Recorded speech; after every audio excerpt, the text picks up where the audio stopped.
Boa noite a todos. Atendendo aqui, a dona Olenka me convidou para fazer a palestra, porque vocês já tiveram uma sequência aí sobre a reencarnação. Não é esse o tema que vocês estão trabalhando? Então isso aqui, gente, nós não podemos esquecer de que o plantar e o colher, ele faz parte dessa mecânica da reencarnação, dessa necessidade que é a reencarnação na nossa vida como espíritos, tá? Porque a gente necessita da reencarnação e mais na frente vocês vão ver um trecho de um escrito de Emmanuel que ele fala sobre a importância da reencarnação. Então, gente, a gente não pode esquecer que plantar e colher lembra o quê? Causa e efeito.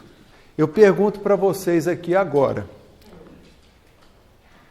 vocês acreditam que tudo que a gente planta, colhe? Sim ou não? Sim. Aí eu pergunto para vocês, vocês gostam do resultado que a vida de vocês está tendo até hoje? Gostam do resultado ou não? Tem tido resultados bons ou ruins? Porque, gente, se a gente trocar a palavra causa e efeito, trocar efeito por resultado, é a mesma coisa. Então eu pergunto para vocês, se a gente não gosta dos efeitos, dos resultados que a gente está tendo na nossa vida, o problema é de quem? É nosso. É de mais alguém? A culpa é de Deus? Não. Tá? Se a gente pegar o Livro dos Espíritos, lá no capítulo, no primeiro capítulo do Livro dos Espíritos, na pergunta número 13, nos atributos da divindade, nós vamos ver lá que um dos principais atributos de Deus, o que é? É soberanamente justo e bom. Tá, se Deus é a bondade infinita, gente, nós não podemos acreditar que o que a gente vê de sofrimento aqui na Terra tem a ver com Deus. Vocês acreditam que tem a ver com Deus? Esses acidentes, mortes, guerras, o que está acontecendo nesse planeta nosso, não tem nada a ver com Deus. Pois se Deus é soberanamente bom, se Ele é bom, Ele não vai se meter nesse tipo de coisa. É claro que se a gente está vivendo uma situação de causa e efeito complicada no nosso planeta, é porque nós tivemos uma causa ruim, tá? Então a gente tem que lembrar isso, gente, causa e efeito. E com isso, eu lembro de uma historinha, que é uma lenda, tá? E essa lenda conta sobre crianças que estavam, a vida de dois pescadores. Então conta a lenda o seguinte, dois sujeitos saíram para pescar. Foram pescar na beira do rio, coisa e tal, e de repente um pescador viu uma criança descendo, afogando o rio. Aí, naturalmente, ele pulou lá e salvou aquela criança. Bom, passou um segundinho e apareceram duas crianças boiando lá, afogando no rio, descendo o rio, afogando. Aí os dois resolveram pular e salvar as duas crianças. Depois apareceram três crianças. Eles pularam e salvaram duas, uma morreu afogada. Depois disso, apareceram mais crianças. Foi descendo crianças pelo rio. Aí um dos pescadores olhou para o companheiro assim e saiu. Foi subir no rio. Aí o outro indignado perguntou, ô fulano, mas vem cá, agora que eu preciso mais de você, você está indo embora? Ele falou, pera aí, eu não estou indo embora. Eu estou subindo o rio para ver quem é que está jogando as crianças dentro do rio. Olha só. Está entendendo, gente? Causa, o que é a causa? Causa, ele foi buscar essa causa mais na frente. O efeito é o quê? As crianças descendo o rio afogado. Vejam bem, se a gente for ficar preocupado só com a causa, com o efeito do problema, nós vamos resolver muita coisa? Não. Se eles ficassem ali só tentando os dois tirar, cada um tirando uma criança de dentro do rio, iam morrer centenas de crianças. Aí o outro resolveu ir lá, bom, vou buscar lá a causa do problema. Então, quer dizer, ele foi mais efetivo. Então, na nossa vida, gente, não adianta a gente ficar só lamentando aquela coisa, oh meu Deus, o que está acontecendo comigo? A gente tem que buscar as causas, tá? Às vezes as causas, muitas causas estão nessa vida mesmo, outras estão na vida passada, aí já não tem jeito mais, tá certo? Então vamos ver o que o Emmanuel fala da reencarnação. Ó, cada encarnação é como se fosse, isso aí é do livro Crônicas Espíritas, tá? Psicografado lá pelo Chico Xavier. Cada encarnação é como se fosse um atalho nas estradas da ascensão. Olha bem, gente, se a gente fosse ficar só na erraticidade, o nosso trabalho evolutivo ia demorar muito mais. Então, quer dizer, a reencarnação é igual o Emmanuel fala, é um atalho nas estradas da ascensão. Por esse motivo, o ser humano deve amar a sua existência de lutas e amarguras temporárias, porquanto ela significa uma bênção divina, quase um perdão de Deus. Olha só que bonito isso, gente. Tá quase um perdão de Deus. Se é que alguém pudesse ofender a Deus. Tá? Então a reencarnação, gente, é como se fosse uma página virada. Tá certo? Você vê, a reencarnação, quando a gente reencarna, a primeira coisa que a gente faz é o quê? Entrar num processo de amnésia parcial. A gente vai tendo aquilo que o povo chama de bênção do esquecimento. Então é importante essa amnésia, essa perda de memória que a gente vai ter na reencarnação. Porque vocês imaginem uma coisa, gente, se a gente reencarnasse e desde pequenininho a gente lembrasse, meu pai foi um sujeito que me matou, porque eu fugi com a mulher dele. Não ia ser ruim? Então vejam bem, gente, que a reencarnação é uma bênção mesmo. A gente esquece tudo, perde a memória, tá? E tem um novo começo. Aonde? No seio da família, daquela família que nós estamos inseridos. Mas na frente eu vou falar da família, tá? A importância e os problemas que tem na família. Tá certo? Então, realmente, gente, a reencarnação é isso aí. Geralmente, as reencarnações, a gente vai colher o quê? Os frutos daquilo que nós plantamos em outras vidas. E muitas vezes não são agradáveis. Tá? Então, vamos ver aqui na frente. Olha só, quase um perdão de Deus. Pode passar. Olha bem, gente. Isso aí nós estamos nessa vida, a gente está vivendo aqui agora, nós estamos vivendo o presente. Esse momento que eu estou com vocês aqui é um momento presente, é um aqui e agora. Esse momento é importante na vida de vocês, na minha vida também, porque ele está acontecendo nesse momento no universo. Então a gente tem que agradecer isso e procurar vivenciar o aqui e agora. E nesse aqui e agora, geralmente cai para nós o quê? As escolhas. Olha bem, você escolhe o que planta, você colhe o que planta. Então, gente, a gente tem que tomar muito cuidado com aquilo que nós estamos lançando para o universo. Porque a nossa vida é como se fosse um eco. E a gente tem que tomar cuidado com aquilo que a gente joga para o universo, para o mundo, para as pessoas. Porque tudo isso, gente, tem um peso específico. E um dia vai voltar, sejam elas boas ou ruins, tá? Então nós temos que tomar muito cuidado. E aí a gente tem que lembrar disso, ó. Quem é que estudou física aqui, mecânica, no colegial? Vocês lembram da física mecânica? Então aqui, gente, ó, presta atenção. Como é que isso aí é uma coisa física? Se eu dou um murro aqui nessa parede, eu vou imprimir uma força. Vocês concordam comigo? Tá, eu vou dar um murro aqui. Conforme o murro que eu dou, eu vou receber essa energia, essa força de volta. Na mesma potência. Só que o que vai acontecer? A parede, ela é rígida. O que vai acontecer com a minha mão? Ela vai ficar ferida, machucada, pode até quebrar. Tá? Então a vida é assim. Tá? Isso é plantar e o colher. É a causa e é o efeito. Tudo, nós vivemos, nós estamos inseridos nisso. Não tem como escapulir.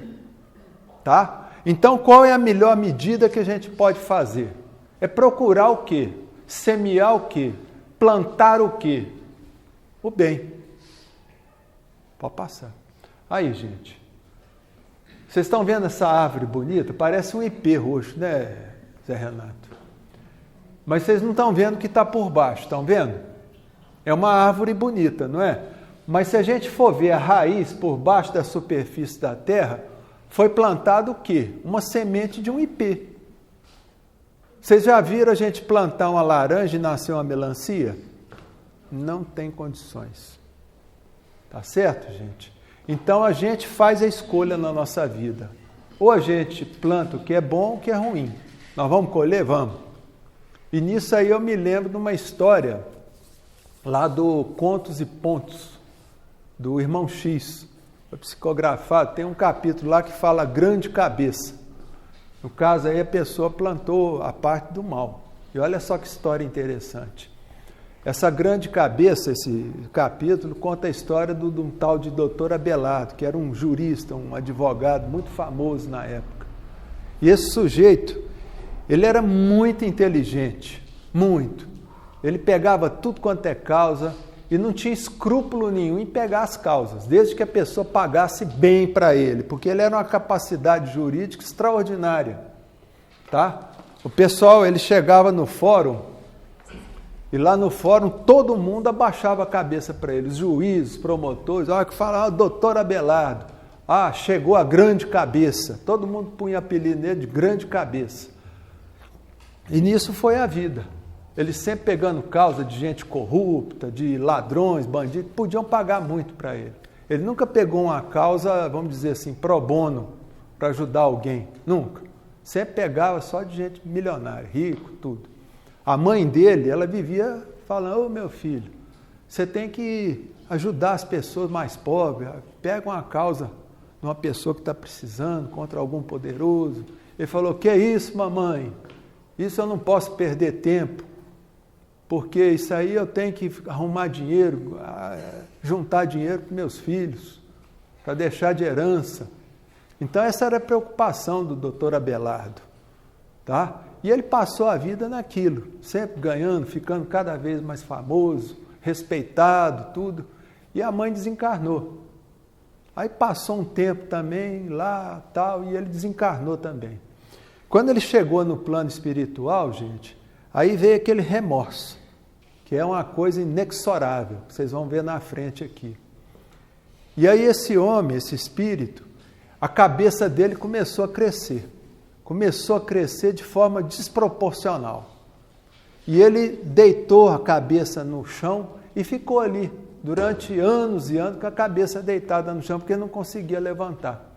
E a mãe dele sempre visitando ele, querendo ajudar, e ela não conseguia, até um dia que ela resolveu procurar um benfeitor espiritual. Aí o benfeitor falou, bom, já que a senhora está pedindo, a senhora tem mérito, o que nós vamos fazer? Nós vamos promover a reencarnação do Abelardo.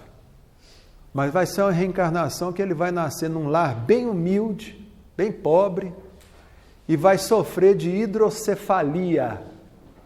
Tá? A cabeça dele vai crescer. Hidrocefalia. E o que aconteceu? Ele reencarnou nessa família pobre, sem recursos, tá? Para colocar uma válvula, para a cabeça não crescer tanto. Porque hoje em dia já tem válvula que instala aqui, neurologista. Então ele não tinha recurso nenhum. E a cabeça dele cresceu também de forma desproporcional quando criança. E a cabeça era tão pesada que ele não conseguia andar. Vocês estão entendendo? Ele não conseguia andar. Então os familiares fizeram um caixotinho com uma rodinha. E como eles eram um pessoal pobre, tudo, eles puseram esse rapaz com um carrinho para pedir esmola, na beira das igrejas, na beira das farmácias, e ele passou a vida inteira dentro de um caixotinho com roda, com rodinha e pedindo esmola. Então vocês estão vendo, gente, que a gente escolhe, que ninguém foge das consequências da escolha que foi feita.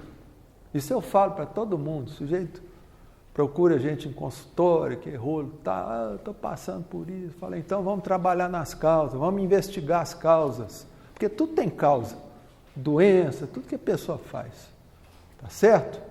Então vocês vão ver aqui uma equação, pode passar, Eliana. Eu chamo ela de equação da autopunição, tá? Ela acontece com a gente de forma inconsciente. Tá certo? A gente não controla isso. Tá? Então aqui, gente, toda vez que nós cometemos um erro, tá? Um erro, uma falta, nós disparamos lá no nosso inconsciente um sentimento de culpa. Tá? Isso é olha bem, gente, eu estou falando a palavra inexorável. Tá? E esse sentimento de culpa, ele vai disparar o quê? Remorso. Remorso já é aquele processo de arrependimento, que é a coisa toda, como é que eu faço, tal, para reparar isso. E esse sentimento de remorso, ele vai desembocar na autopunição. Isso na palestra que eu fiz, Cura de Suas Mágoas, da outra vez eu falei disso, mas eu estou falando agora em outro contexto, tá certo? Então, essa equação aí, ó, ela é inexorável. E quando a gente dispara a autopunição, gente, é aí que está o problema. A gente não sabe o que vai dar. Aí vem as doenças, vem os acidentes. Por exemplo, eu já vi um caso em São Paulo, o sujeito assaltou uma loja, viu, Zé Renato? Ele assaltou uma loja e fugiu na moto. E a polícia, ela foi atrás dele. Pegou, foi no rastro dele, foi atrás. O que acontece? Passou uns 5 minutos, esse cara na moto ele desgovernou e bateu a moto num poste e ficou paraplégico. Quer dizer, nunca mais ele vai poder roubar ninguém. Olha só. Quer dizer, esse processo aqui de lei de causa e efeito aconteceu em menos de 10 minutos, gente. Olha só como é que são as coisas. Aconteceu em menos de 10 minutos. Ele cometeu o crime, fugiu, bateu no poste, ficou paraplégico. Já colheu. Você vê que a planta foi rapidinho. E depois foram ver, foi a primeira tentativa de assalto que ele fez na vida, viu, Zé Renato? Ele não era assaltante, não tinha nem passagem na polícia. O primeiro assalto que ele fez, ele já colheu o quê? Uma paraplegia. Vocês entenderam, gente? Isso aí está acontecendo demais no mundo. Tá? A gente vê aí nos noticiários. Tá? Então, quer dizer, a autopunição ela pode vir na forma de doenças, tá? Porque já é provada a ciência da psicossomática. Tá? Desde 1930, ela já diz o seguinte, que 90% das doenças são de causa emocional. Tá? Maioria.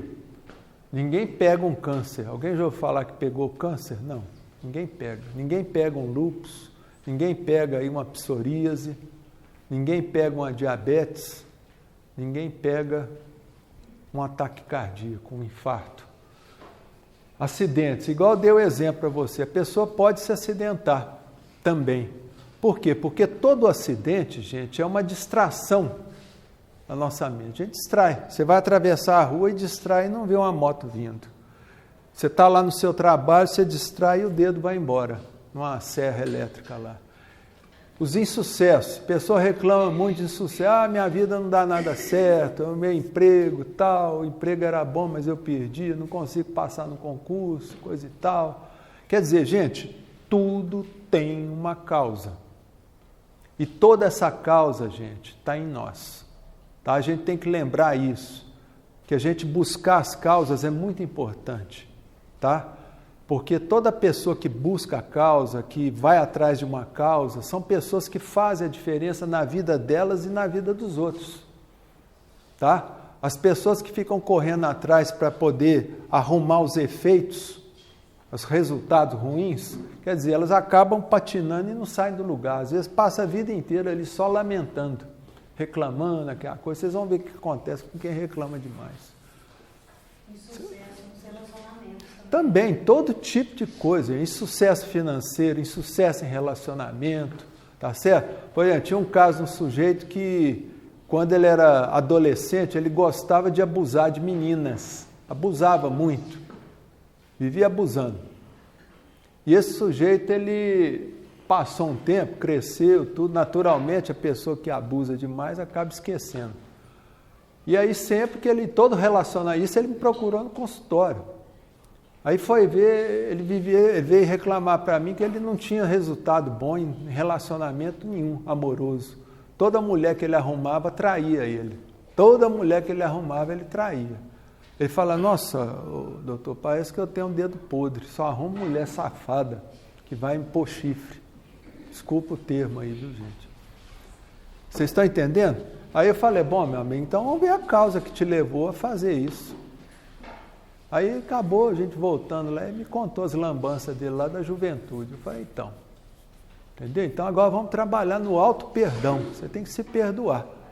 Tá? E se possível, você tem que ir atrás dessas moças que você fez a lambança e pedir desculpa para elas. Pedir perdão. Ah, mas isso eu não tenho coragem. Eu falei, então não reclama. Você veio aqui para me te ajudar. Você está pagando para me te ajudar. Eu estou te dando uma sugestão.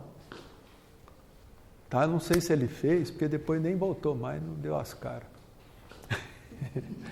Então vamos passar para frente. Aí, gente, nós não podemos falar em reencarnação sem pensar na família. Tá?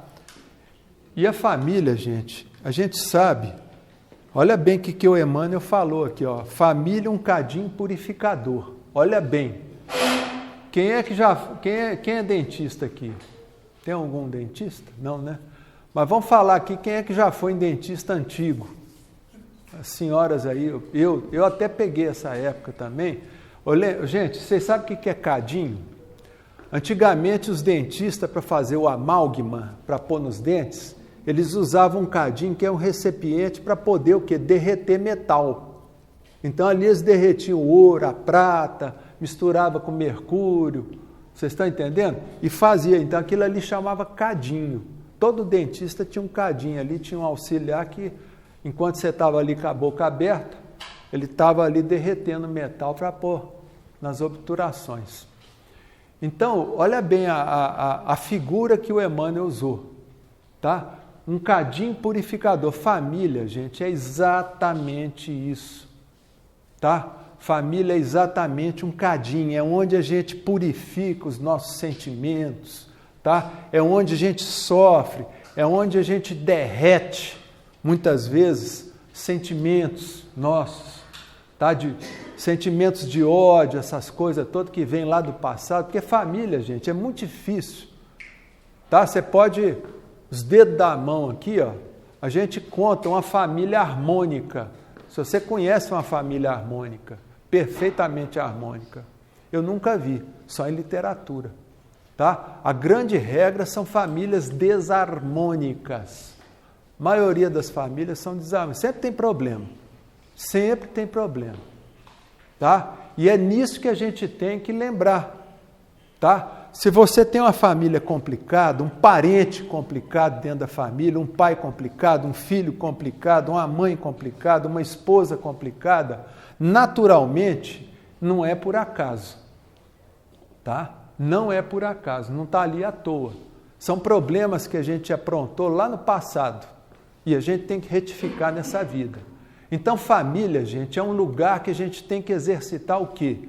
O perdão, dia e noite, tá? Família é um lugar que você toma coice alfinetada quase 24 horas por dia, principalmente nos encontros familiares, de final de semana, domingo, Natal, Dia das Mães, Dia dos Pais, aquele rolo todo.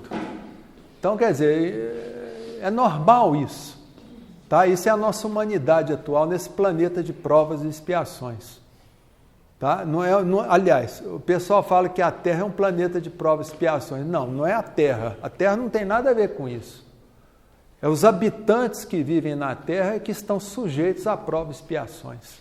A Terra não. A Terra é um planeta. Não tem nada a ver com a lambança nossa. Tá? Então, gente, vamos lembrar disso. Tá? Porque a família é o lugar que a gente mais colhe aquilo que a gente plantou. Tá? Quando você nasce numa família complicada, você está simplesmente colhendo o que você plantou em outras encarnações. Então, já que a gente está numa família complicada, o que a gente tem que pensar? Bom, então agora eu tenho que causar só coisas boas, procurar ser agente de causas boas, procurar não complicar mais, tá? Não complicar mais, para que no futuro você não tenha problema também. Tá? Então é pai com ciúme de filho, Mãe com ciúme de filha ou inveja da filha, isso é normal acontecer. Filha que tem inveja da mãe. Quer dizer, o que explica isso? Se não for reencarnação, a pessoa fica doida, porque o coitado do Freud, ele não conseguiu explicar nem com ele mesmo. Porque o próprio Freud, viu, ele tinha problema com o pai dele. Ele tinha uma mágoa do pai que ele não sabia por que ele tinha. Ele só foi descobrir isso com quase 50 anos de idade, quando ele fez uma regressão.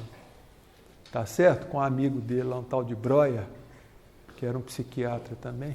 O próprio Freud não sabia explicar isso. Tá? Então a gente aqui vê a reencarnação, é igual o André Luiz tem lá aquele livro Mundo Maior. No livro Mundo Maior, o André Luiz fala que se o Freud tivesse conhecido a reencarnação, ele ia conseguir fechar muita coisa que ele não conseguiu fechar durante a vida dele. Não conseguia encaixar. E a reencarnação é uma coisa que deixaria a teoria do Freud perfeita, em todos os sentidos. Porque a regressão que ele fez foi até a infância, né? Exato, ele foi até a infância. Tá? Num período, eu não vou contar porque a história é longa. Tá?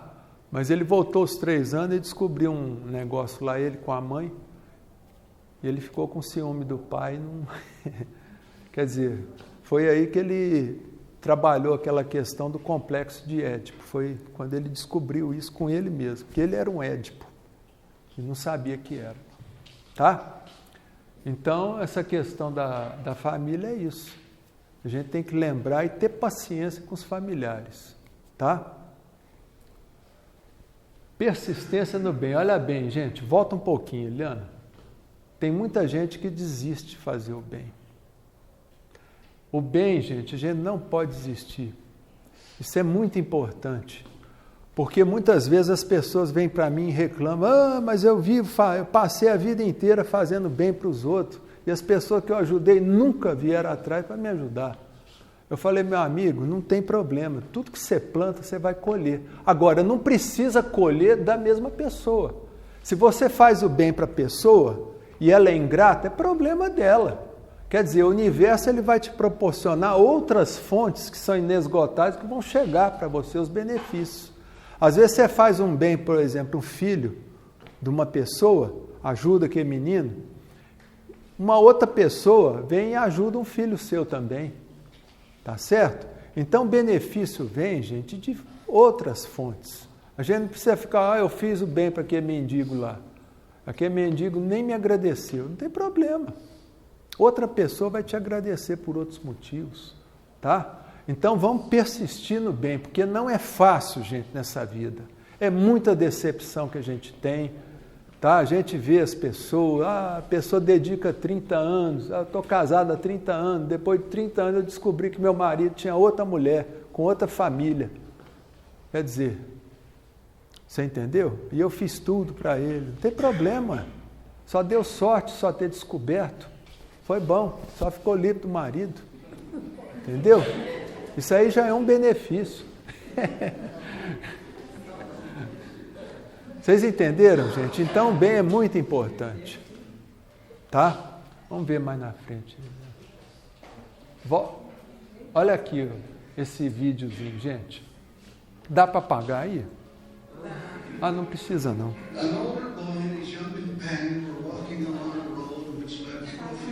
Olha só. Precisa não, Zé. Dá para ver.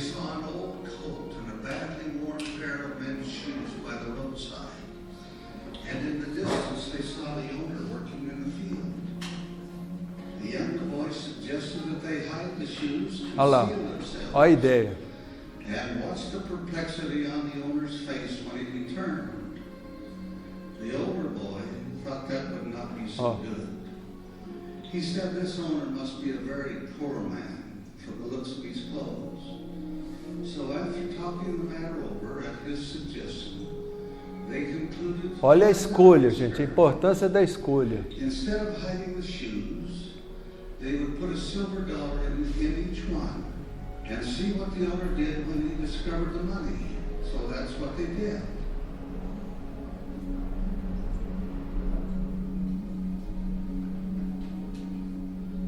Esse aí está resistindo.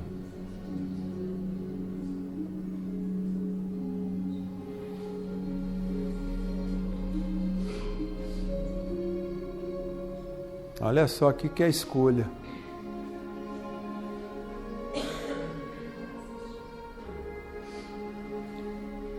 Pretty soon the man returned from the field. Put on his coat, slipped one foot into his shoe, felt something hard, took it out, and found a silver dollar. Wonder and surprise shone upon his face. He looked at the dollar again and again, turned around and could see nobody, then proceeded to put on the other shoe.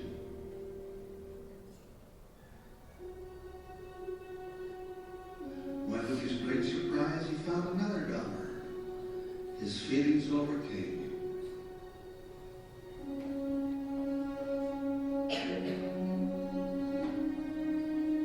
Eles ficaram vendo, ó. He knelt down and offered a loud prayer of thanksgiving, in which he spoke of his wife being sick and helpless, and his children without direction. He fervently thanked the Lord for this bounty from unknown hands, and evoked the blessings of heaven upon those who had given him this needed help. Eu fico arrepiado, viu? Eu vejo isso aí. The boys remained hidden until he had gone. They had been touched by his prayer and felt something warm within their hearts. As they left to walk down the road, one said to the other, "Now really, don't you have a good feeling?"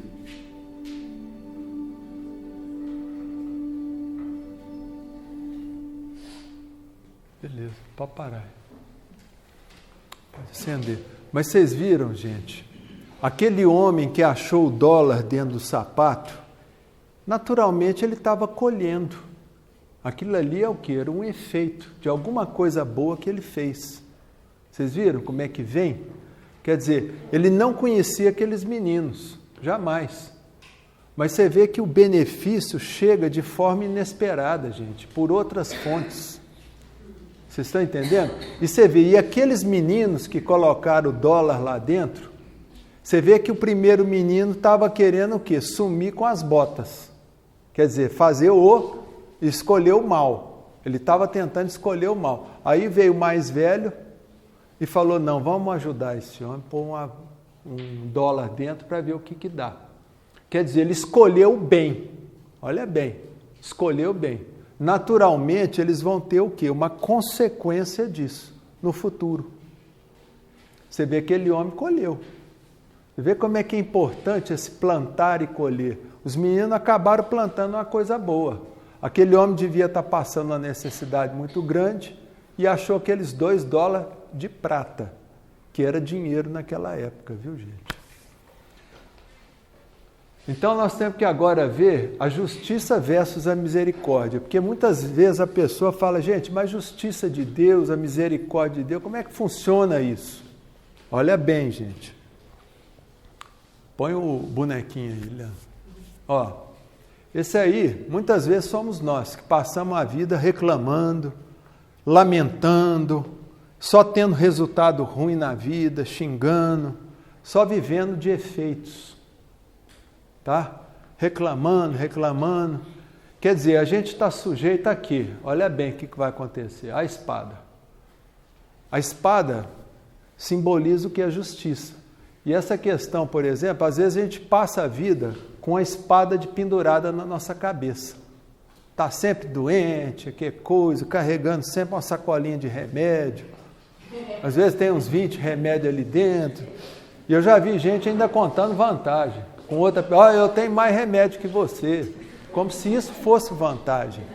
Tá? Uma vez chegou no consultório, uma mulher com uma sacola de 20 remédios comprimidos, tudo para dor. Aí nós fomos ver, comadre, não tem que ver o que faz você gerar esse tanto de dor, porque isso não é normal. Porque se você tivesse realmente um problema real, você já teria sarado com esse tanto de remédio que você toma. Mas a pessoa vive com a espada da justiça na cabeça. Está sempre sujeita às intempéries da vida, aos sofrimentos, tudo. Medo. Por quê? Geralmente, a gente vê uma pessoa assim, uma pessoa que faz o mal, uma pessoa que vive no mal, às vezes, está sempre pensando em maldade, falando mal da vida alheia, comentando, fazendo fofoca, tá certo? Mas aí o que acontece, gente? Olha bem como é que a misericórdia funciona, a misericórdia divina. A partir do momento que aquela pessoa, ela resolve dar uma guinada na vida dela, falar, gente, eu só estou colhendo resultado negativo na minha vida, eu tenho que mudar essa porcaria de vida, porque eu não quero morrer assim. A pessoa resolve, a partir de hoje eu vou fazer o bem de qualquer forma, e vou começar a trabalhar no bem, caridade, isso e aquilo. A pessoa busca uma religião, ou busca uma espiritualidade, tá certo? Olha só, ela muda todo o perfil dela, tá certo? Aí o que acontece com essa espada, gente? Ó, a espada da justiça, ela é afastada. E aí vem a mão da misericórdia divina que vai acobertar aquela pessoa, até o fim da vida dela. Isso aí é um caso que eu vi também, num caso de um bandido. O sujeito estava preso, entendeu? Porque tinha cometido assaltos. E aí um dia ele resolveu, ele se converteu. Aquele pessoal que fica visitando a igreja, a prisão, com a Bíblia, ele se converteu. E a partir daquele dia, ele começou só a fazer o bem, de forma sistemática, caridade. Depois ele foi solto da prisão, entendeu? Ele começou só a trabalhar no bem. E aí o que aconteceu? A vida dele mudou, tudo começou a dar certo na vida dele, entendeu? Ele arrumou um emprego bacana, tudo. Quer dizer, ele conseguiu se ressocializar, tá? Graças à atitude que ele teve de querer mudar a vida dele. Porque, gente, ninguém muda a nossa vida, a não ser nós mesmos. Nós também não conseguimos mudar a vida de ninguém, não tem como. Eu mudar meu filho, mudar minha esposa, mudar meu irmão, mudar minha mãe, mudar minha sogra, não tem como. Eu só mudo eu mesmo. Então a gente tem que lembrar, gente, que a misericórdia divina, vocês lembram lá dos atributos da divindade? Capítulo 1 do Livro dos Espíritos? Quer dizer, Deus é soberanamente bom, gente. É bondade infinita. Quer dizer, se a pessoa resolve trabalhar no bem, Deus vai dar cobertura para ela de alguma forma. Aquela espada que vivia na cabeça dela é afastada e a mão da misericórdia começa a fazer parte ali da vida. E nisso aí eu lembro de uma historinha. Vocês lembram aí do livro A Vida Escreve? De Hilário Silva? Foi psicografado pelo Chico e o Valdo Vieira. A Vida Escreve. Lá tem um capítulo que fala o merecimento. Vai contar a vida de um tal de Saturnino, que era espírita. Era um sujeito bom, caridoso, que fazia o bem incondicionalmente, sem esperar nada em troca. Tá certo? Era uma pessoa humilde, porém trabalhador. Tá? Ele tinha lá uma oficina e um belo dia, esse Saturnino estava lá mexendo na oficina dele e tinha uma máquina lá, ele machucou o braço. Quer dizer, quase perdeu o braço ali naquele trem, enfiou lá, aí correu para o médico. Foi lá, emergência, pegou ele. Aí o médico, ele teve sorte de cair na mão de um médico que era especialista naquela parte de braço.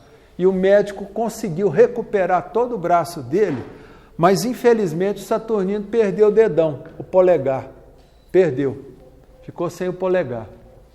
Aí aquela turma do centro, os amigos dele lá, aquele lero-lero, né? Fala, coitado do Saturnino, um homem tão bom, como é que acontece isso com ele?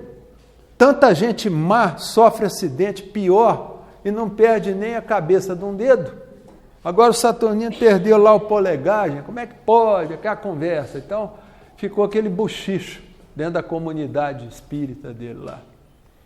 Aí o Saturnino também começou a ficar assim, é mesmo, como é que eu perdi a mão, o dedo? Tem alguma, né? Aí um dia ele estava no centro espírita lá, dele lá, que ele trabalhava, na sessão lá, terminou a sessão de desobsessão, aí veio a comunicação do benfeitor. Aí o benfeitor olhou para o Saturnino assim, Saturnino, vou te falar, o negócio é o seguinte, numa vida, a última existência sua, você era um homem muito rico, dono de um engenho, dono de um engenho. E nesse engenho você obrigou a pessoa lá a moer uma cana lá meio fora de hora e ele foi com o braço todinho lá. Esmagou o braço e moeu o braço junto com a cana lá. E você não fez nada por ele, deixou ele morrer à míngua. Porque se cortar o braço, realmente se a pessoa não correr, ela morre por hipovolemia, quer dizer, o sangue vai todo embora. Então ele deixou o sujeito morrer lá e aquilo ali passou, ele desencarnou. Aí o benfeitor contando, você desencarnou e você ficou com muito remorso, muito. E você não conseguia, tal, até que um dia você pediu uma existência humilde, em que você fosse, em determinada altura da sua vida, perder o braço todo. Você pediu isso, quer dizer, a justiça. Quem é que faz a justiça? É a nossa consciência. Tá? A consciência da pessoa. Não é Deus que ia lá cortar o braço dele. Mas ele, então, a espada da justiça, ele já colocou na cabeça dele, o próprio Saturnino. Então ele teve aquela vida, você teve a sua vida.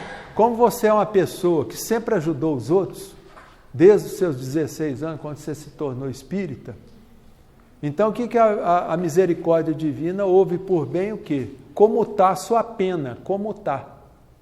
Quer dizer, você em vez de perder o braço, você vai perder só o polegar. Não é justo? Ficou bom para você? Então, gente, isso aí mostra o quê? Que fazer o bem é recompensador? É. E outra coisa, isso mostra também que a contabilidade divina, gente, olha bem, a contabilidade de Deus, ela é bem diferente da contabilidade da Terra. Nossa, aqui, ó. Aqui a gente não sabe que 1 é igual a 1, 2 não é igual a 2, 1 mais 1 não é 2. Então, mas para Deus, gente, às vezes 1 é igual a 100. Vocês lembram, por exemplo, lá no Evangelho de Pedro, acho que é o capítulo 1 lá, não sou bom para isso não, mas tem o capítulo 1 lá do Pedro que Jesus fala o seguinte: o amor cobre uma multidão de pecados. Está lá no texto do Evangelho. O amor cobre uma multidão de pecados. Olha só, gente, que beleza. Mostrando que realmente, pelo amor, pelo trabalho, pela caridade, tá certo? Às vezes a gente pode comutar uma pena muito grande que a gente teria de passar por essa vida. Problemas que a gente nem sonha que poderia ter acontecido. Porque a gente tem mania, às vezes a gente escapa de um acidente. Quem que já escapou de acidente aqui? De bater o carro, de morrer. Quem é que aqui já passou por uma situação que nasceu de novo? Então, aí ó. Então, gente, muitas vezes essas situações que a gente fala nascer de novo, é justamente uma comutação de pena. A gente deveria ter morrido, ter desencarnado. Você entendeu? Mas não desencarnou por quê? Porque está desenvolvendo um trabalho bacana na Terra. Está fazendo a diferença na vida das outras pessoas. Está entendendo? Está servindo para alguma coisa, não está só reclamando. Tá? E aí vem a justiça divina com a misericórdia. A justiça afasta e a misericórdia toma conta. Vocês veem que bacana isso? Então vale a pena ou não persistir no bem? Sim ou não, gente? Sim. Isso. Tá? Vamos ver. Outra coisa, gente, coisa boa também para a gente melhorar a nossa vida, é cultivar a espiritualidade, tá? E o espiritismo, ele cultiva isso. Mas tem muita gente que tem só religião e não tem espiritualidade nenhuma. Vocês já viram assim? Tem, porque religião não tem nada a ver com espiritualidade. Por exemplo, a doutrina espírita é uma mistura de religião, ciência e filosofia. Quer dizer, é ciência porque busca o quê? O conhecimento. É filosofia porque indaga o porquê das coisas, tá? E é religião por quê? Porque trabalha aquela espiritualidade, tudo ali. Quer dizer, na realidade, o espiritismo ele tem consequências religiosas, tá? Muita gente, né, aceita como religião. Mas a espiritualidade ela transcende muito mais do que isso. Porque religião, gente, a gente sabe que é um conjunto de dogmas, é uma organização, é uma instituição, tá? E às vezes é até jurídica também. Tá? Então a gente tem que buscar o quê? Cultivar a espiritualidade. Sempre que tiver gente complicada na vida, procurar indicar essa pessoa, buscar uma espiritualidade. Quer dizer, buscar uma religiosidade. Encontrar o sentido da própria vida. E isso, Por que a gente está aqui? Exato, é isso que é buscar a espiritualidade, é a gente acreditar num Pai maior. Porque muita gente acha que quando a gente desencarnar, eles vão chegar lá do outro lado e perguntar qual que é a religião que você tinha lá na Terra. Não, ninguém vai te perguntar isso. Eles vão te perguntar o que você fez de bom ou o que você fez de mal. É isso que importa. Tá? E a espiritualidade é isso. Tá? Ninguém vai chegar para você e falar assim, você era espírita? Se era espírita, passa para o lado direito. Ah, se era muçulmano, passa para o lado esquerdo. Aliás, gente, se a gente for ver na vida, no nosso planeta, olha bem, a maioria das guerras que nós estamos tendo hoje, gente, é por causa de quê? Hã? Então, gente, religião só serve para separar as pessoas. Entendeu? Para os outros apontar, não, aquele ali é muçulmano, é terrorista. Ah, aquele ali é evangélico, não sei o que tem. Você entendeu? Então, religião, gente, ó, serve para nada, só para causar confusão. Tá? Por isso que a doutrina espírita é uma doutrina que foi codificada para isso. Tá? Para libertar o ser humano da religião, vamos dizer assim. E trazer para o ser humano o quê? O que é mais importante? O que é mais importante? É a espiritualidade. É a espiritualização das pessoas. Então, a missão da doutrina espírita, gente, é espiritualizar as pessoas. Tá? Não é fazer sectarismo religioso com ninguém. Você não é espírito para ficar apontando o dedo para os outros. Tá? Você é espírito é para acolher as pessoas. Acolher, seja a religião que for. Entendeu? Ah, mas o fulano é um bandista, é esquisito? Não tem problema, gente. É um irmão. Tá? E às vezes muito mais caridoso do que religioso. Gente, eu já conheci, olha bem, eu já conheci ateus, olha bem, ateus que eram pessoas maravilhosas em termos de caridade. Porque um ateu, gente, quando ele dá uma coisa, quando ele presta um serviço comunitário, um ateu, quando ele faz uma doação de dinheiro para uma instituição, ele está dando, gente, sem esperar absolutamente nada da vida espiritual, porque ele não acredita em vida depois da morte. Então eu pergunto para vocês, quem é que tem mais mérito? Um ateu caridoso ou um religioso caridoso? O religioso, quando faz a caridade, gente, ele está pensando no lugarzinho dele lá no céu. É ou não é? É, ué. Ah, no plano espiritual, eu vou para a colônia, eu vou lá para o nosso lar, não sei o que lá das quantas. O ateu não. O ateu, quando ele faz caridade, gente, que eu já vi muitos, tá? Ele faz caridade sem preocupar com nada, com retorno, com nada, ele está dando. Está dando por quê? Porque ele acha que tem que contribuir com as pessoas, com a sociedade. Tá certo, gente? Então, por isso que muitas vezes um ateu, quando chega no plano espiritual, eles colocam um tapete de vermelho para ele seja bem-vindo. E às vezes um espírita, quando chega no plano espiritual, vai para o umbral. Ah, mas cadê o doutor Bezerra de Menezes? Ah, não sei quem é, eu quero ver o Chico. Tá? E não vê nada. Tá certo, gente? Porque fez tudo que fez pensando depois. Tá? Então a gente tem que procurar isso aí, espiritualidade. Vejam bem o que o Abraham Lincoln falou sobre isso. Quando pratico o bem, sinto-me bem. Ponto final. Quando pratico o mal, sinto-me mal. Eis aí a minha religião. Deu para entender, gente? Quando eu faço o bem... Gente, e é exatamente isso que os nossos benfeitores vão perguntar para a gente quando a gente chegar no plano espiritual. O que você fez de bem? O que você fez de mal? Acabou, não vão te perguntar mais nada. Não contribuiu mais na Terra. Exatamente, você custou mais ou contribuiu mais na Terra? Gente, quanta gente que inventa que está com problema físico para ir lá no INSS e aposentar. Vocês conhecem gente assim? Muitos. Coitados deles. Por quê? Porque eles estão custando mais para o planeta. Estão custando, estão pesando no bolso aí de toda a população que paga imposto. Não tem muita gente que faz isso? Tem. E tem muita gente que faz isso que é espírita, que eu conheço. Tá? Eu mesmo já fui paciente meu. Tá? Eu falei, meu amigo, que ele veio justamente falar que a vida dele está uma confusão e tal. Eu falei, mas gente, você está fazendo uma lambança dessa aqui é o quê? Você quer colher o quê? Você está tapeando o governo?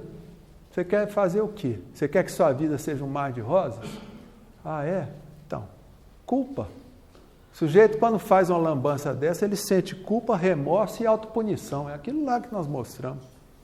E autopunição vem numa vida miserável. Está lá ganhando dinheiro do governo, mas está com a vida miserável. Vocês entenderam, gente? Então, isso aqui, ó Abraham Lincoln. Religião é isso. É bem mal. Tá? Olha esse outro videozinho aí, que bonito. Não desistas do bem.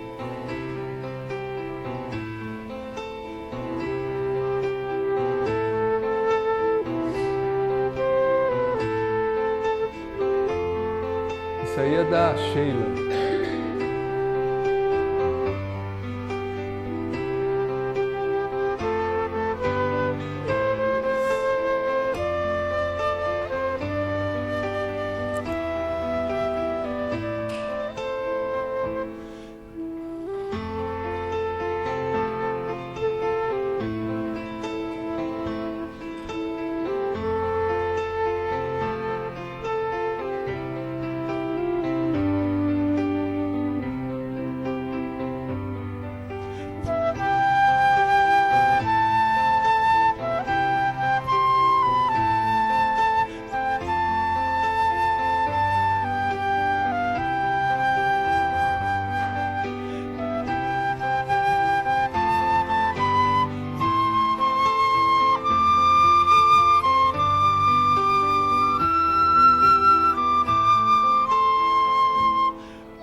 Deixa aí.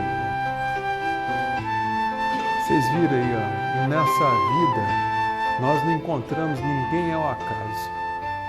Então a gente, entendeu? Não tem que reclamar de ninguém. Porque na realidade, quando você tem um parente complicado, às vezes ele é complicado só para você, tá? Porque geralmente quando a gente implica com a pessoa, a gente está projetando naquela pessoa uma coisa que tem na gente. Tá certo? E que a gente guarda escondidinho ali, mas projeta no outro. Às vezes projeta num filho, projeta numa esposa. Tá certo? Então a gente tem que tomar muito cuidado com essas projeções, tá? De ficar, quando você implica com um filho, com um parente, alguma coisa, vamos procurar ver a causa daquilo. Procurar ver, será que esse problema não está em mim? Não sou eu que estou vendo esse defeito nele, é porque esse defeito existe em mim? A gente tem que ter coragem, gente, sabe de quê? Da gente se olhar no espelho, mas não no espelho só. O espelho é bom mesmo, a gente se olhar no espelho. Mas quando estiver olhando no espelho, procura ver a sua alma. Tá certo? Será que eu estou agindo certo com aquele parente complicado? Será que não sou eu que tenho que mudar alguma coisa na minha vida? Então vamos pensar um pouco nisso, viu, gente? Tá? E lembrar de não ficar muito ocupado com os efeitos das coisas que estamos vivendo.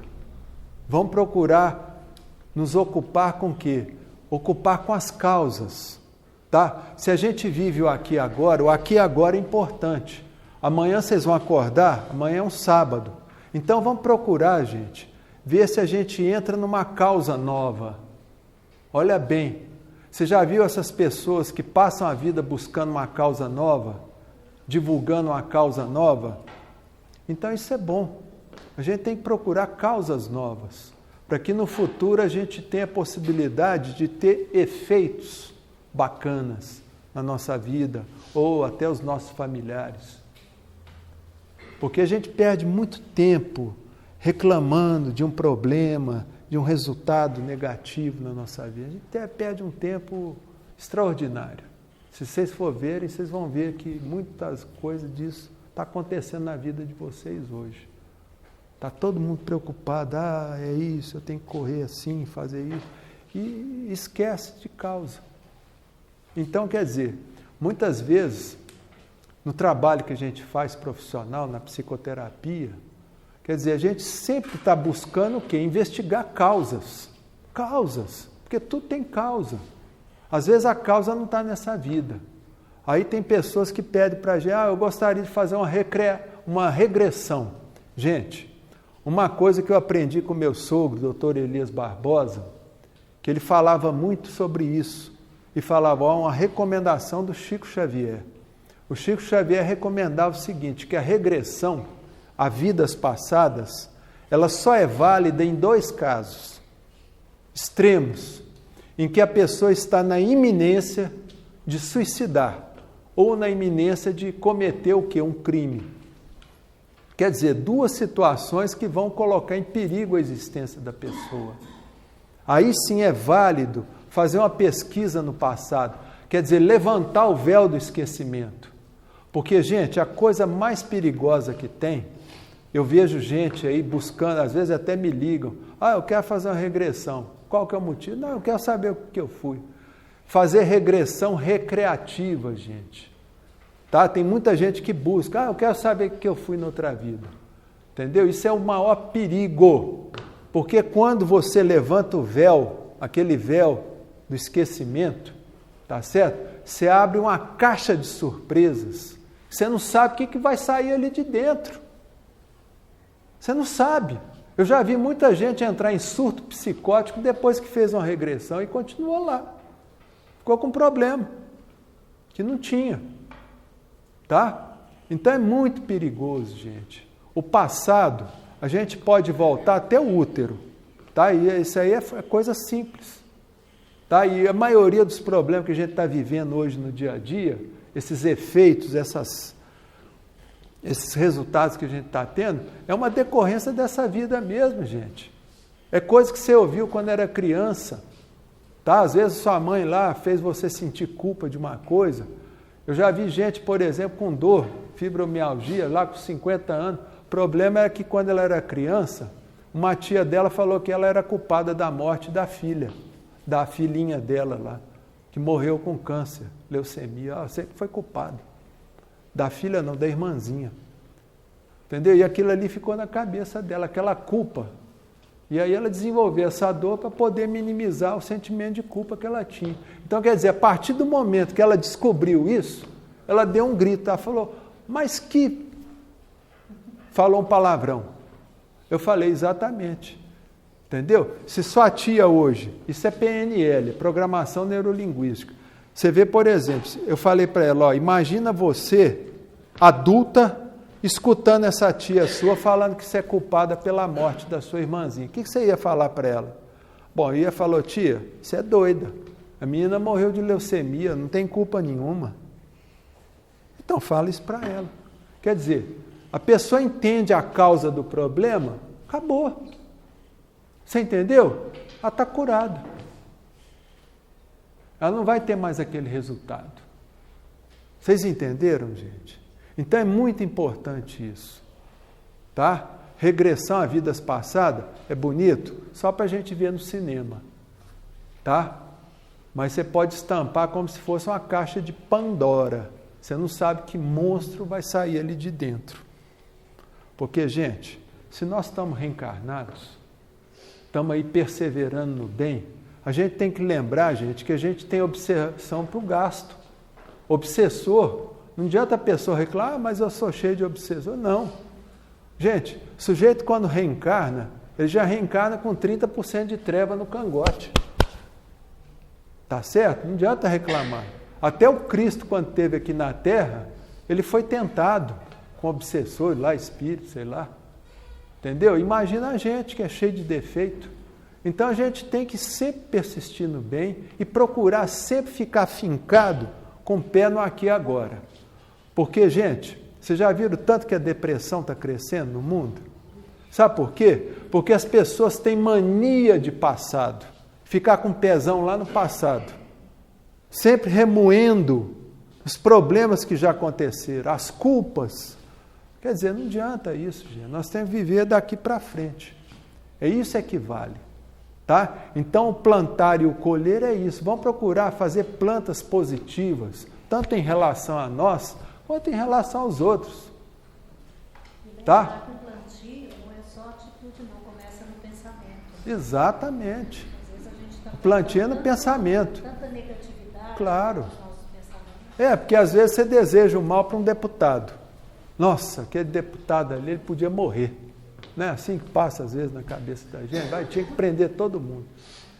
Você entendeu? Você está desejando mal. Em pensamento, às vezes. Aquilo tem consequências. Tá? Tem consequências. Então vamos pensar bem nisso.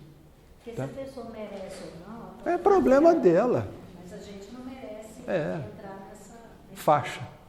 Entendeu? E é igual está lá na Agenda Cristã, do André Luiz, tem um trechinho lá de um capítulo que ele fala assim: o mal não merece comentário em tempo algum. Tá? Então vamos procurar essa máxima do André Luiz, tá com ela bem gravada na nossa cabeça. O mal não merece. Porque toda vez que a gente comenta o mal, nós estamos plantando alguma coisa ruim. Alguém tem alguma pergunta? Nós ainda temos tempo. Aproveita, gente, vamos perguntar. Hoje a lição foi sobre o orgulho, não foi? Então, fala, filho. Teve uma partezinha ali que me lembrou uma coisinha dos caminhos. Oh, beleza. E cada um escolhe o seu caminho. O caminho mais largo, o caminho mais fácil ou o caminho mais difícil, o caminho mais estreito. Se a gente vai escolher o caminho mais estreito, vai ter dificuldade, vai ser tudo bem. Mas se a gente escolhe o caminho mais fácil e quer andar lá, você está certinho. Por causa disso, da sua parte, eu ia sortear um livro meu, eu vou te dar o livro. Tá? Porque eu vi que você é uma pessoa... Porque aquele meu livro também é uma forma de eu plantar. Tá? Parabéns para você, é isso mesmo. Tá? E tenha sempre em mente na sua vida, saber falar não quando for não e sim quando for sim. Porque o mal chega até nós, na maioria das vezes a gente entra para o caminho do mal, porque não sabe falar não para os outros, para os amigos da onça. E às vezes a gente entra até sem perceber. Sem perceber, porque é bonzinho. Você já viu aquele povo bonzinho? Bonzinho é aquele bobinho que não sabe falar sim, sim, não, não. Só fala sim para agradar todo mundo. Então procure entender isso. Sabe? Tenha sempre o não na cabeça. Quando você vê que um amigo seu te tentar levar para o lado ruim, você fala, sinto muito, mas não concordo com isso. Beleza? E isso aí é o que os pais têm que ensinar para os filhos. Saber falar não. Porque, gente, eu já vi tanto pai chegar assim para o filho e falar, meu filho, você tem que ser bonzinho, você não pode falar não para a família. Gente, que absurdo.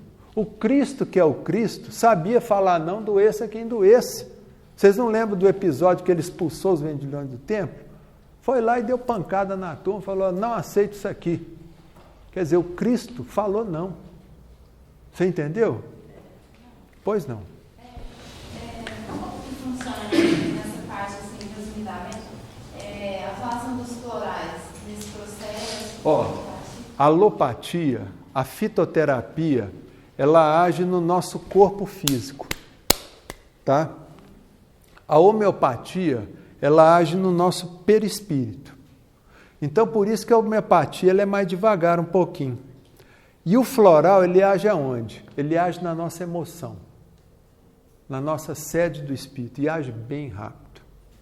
E ele assim, ajuda a gente Ajuda. essa descoberta, a gente vai Ajuda. encontrando melhor essa causa. Isso. O floral, ele tem floral lá que desperta isso na pessoa. Tá certo? Isso, para dar esses insights e tal. Porque o floral, gente, ele age, os florais de Bach, ele age direto na emoção da pessoa, quer dizer, no espírito. Tá? Age, a gente, por exemplo, lá em São Paulo, quando eu morava em São Paulo, sempre que a gente viajava, deixava a cachorrinha. Aí eu dava um floralzinho para a cachorrinha. Tá? E funcionava que era uma beleza. Tá? Porque muita gente acha que é placebo, mas, gente, a homeopatia, por exemplo, ela é mais antiga do que a farmacologia médica. Tá? Foi o Hahnemann que desenvolveu isso no século XVIII ainda. Tá? E a farmacologia só no século XIX que ela foi configurada dentro da medicina. Vocês entenderam, gente? Então, por exemplo, a homeopatia ela age no perispírito da pessoa. Tá? Então, quer dizer, consertando o problema ali, a causa do problema, vai refletir aonde? No corpo. O floral é a mesma coisa, ele age na emoção. A emoção fica legal, reflete no corpo físico. Tá? É claro que se a gente tem uma pneumonia, gente, tá? Nós não vamos querer mexer com homeopatia nem floral. Tem que tomar benzetacil mesmo e olha lá. Tá? Vocês entenderam, gente? O floral, por exemplo, com a homeopatia, você pode usar junto com a alopatia, que não vai ter interação medicamentosa nenhuma. Tá certo? Então, os dois podem andar juntos. Então, você está lá tomando benzetacil, você pode estar tomando também uma homeopatia para poder não voltar àquela pneumonia. Tá? Para reforçar o sistema imunológico. No caso da alopatia, o pensamento, por exemplo, o paciente com depressão, é como se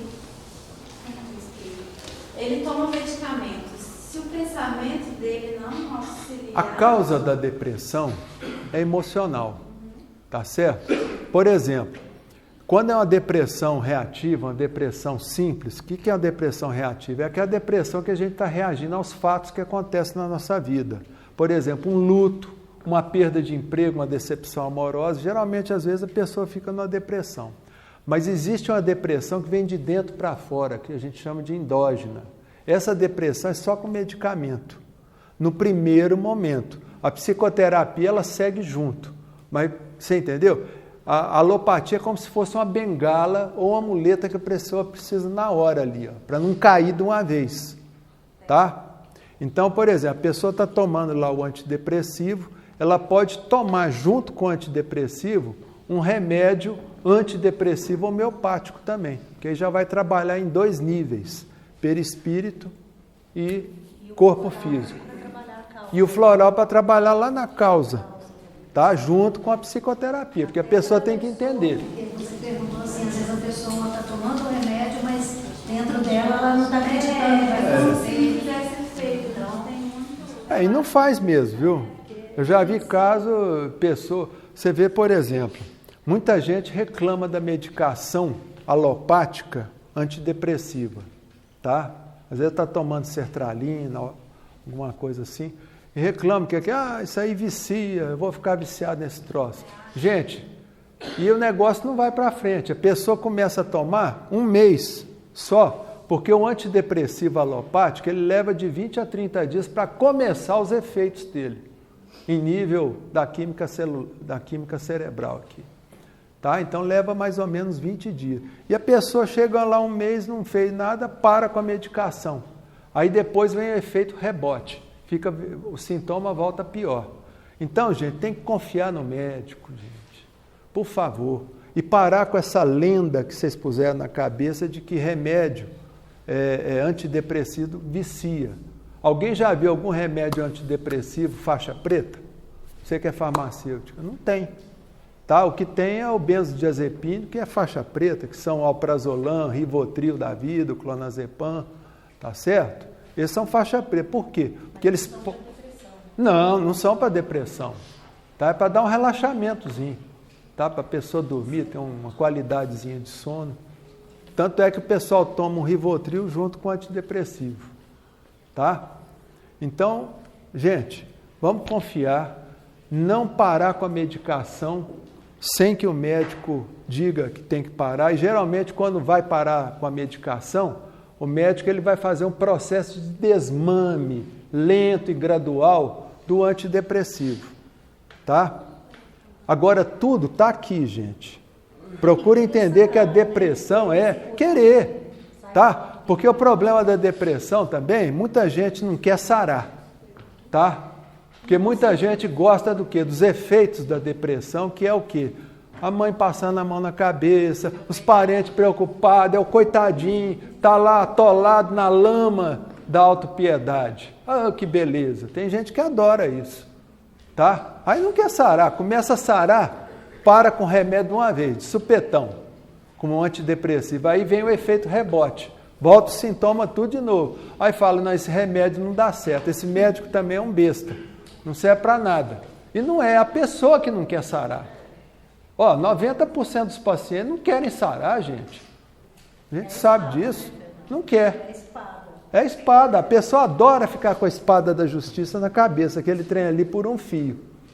Tá? Adora reclamar, meu Deus, ó vida, minha vida é só tomar medicamento. Oh, que beleza. Vocês entenderam, gente? Então a gente tem que confiar, tá? O remédio antidepressivo não causa dependência, ele causa sim uma tolerância. A pessoa vai ficando tolerante a ele, por isso tem que desmamar depois. Mas viciar não. Tá? Isso é lenda, tá? E aliás uma lenda perversa essa. O que pode causar dependência é só remédio faixa preta. Tá certo? Faixa preta. Tem uma faixa bem preta ali no pé. Por quê? Porque, de certa forma... Vocês entenderam, gente? Mais alguma perguntinha? Nós ainda temos tempinho. Tá certo? Mais alguma coisa? Tudo certo aí, Zé Renato? Então, encerramos. Muito obrigado, viu, gente, pela paciência de vocês aí de me escutar.